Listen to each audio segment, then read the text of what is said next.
Hi, and today I'm going to start by asking you to use your imagination a little bit. I want you to imagine that you are the mayor of a city that is going to be hosting the Olympic Games. Big deal, got to get ready for the Olympics. So, there's a lot of things that you're going to do in order to help prepare that city for the Olympics. You're going to spend millions of dollars. You've got to build the venues, you're going to repave the roads so that people can get there. You've got to hire staff, you've got marketing.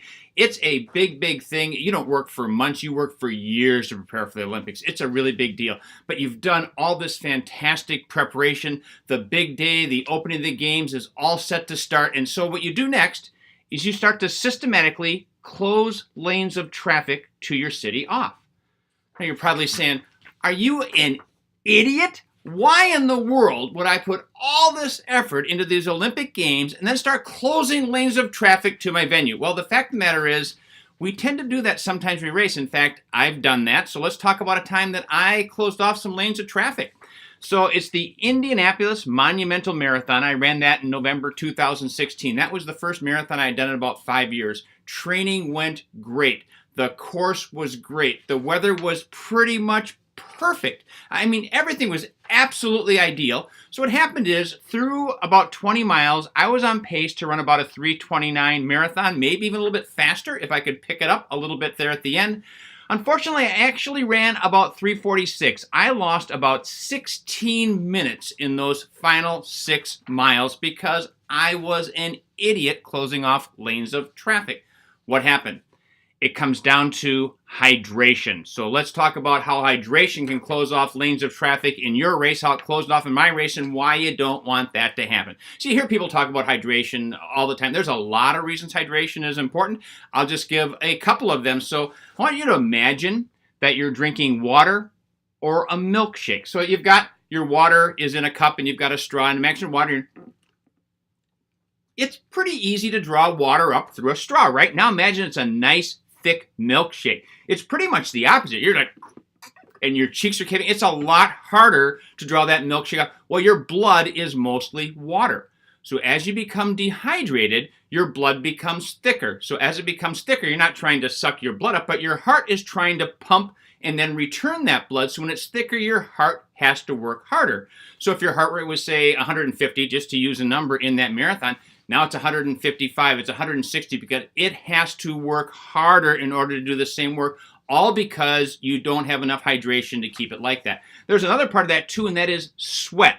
So one thing that a lot of people don't realize is that one of the ways you sweat is your body will shunt some of that blood up to your skin to help you sweat. And your body is generally going to see sweating as a really important thing when you're getting hot. So now again, you've got this thick blood. It's doing double duty. You've got to get it to your muscles to deliver oxygen, to take away the carbon dioxide, to bring you the fuel. And it's got to get up to the skin to help you sweat. And it's thick and it's not doing any of those things very well. So that's exactly what happened with me, is that I screwed up on my hydration. I had spent months, countless hours preparing for the race. My clothes are laid out the night before. I'm watching what I eat. I'm careful. I did everything.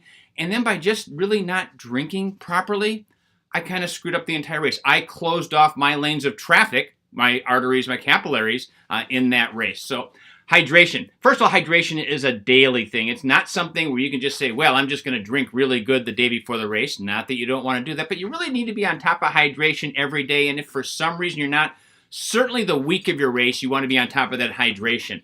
Hydration is also important the morning of. A lot of times we don't have anything to drink the morning of. If you weigh yourself before you go to bed, weigh yourself when you wake up, most people will lose between 1 and 2 pounds overnight, breathing, sweating, and things like that. So you lose quite a bit of hydration overnight. Now, you're not going to get that all replaced, but you want to drink, not only to get some of that replaced, you want the lining of your stomach to be wet because you're going to absorb water better when you drink. So it's a mistake.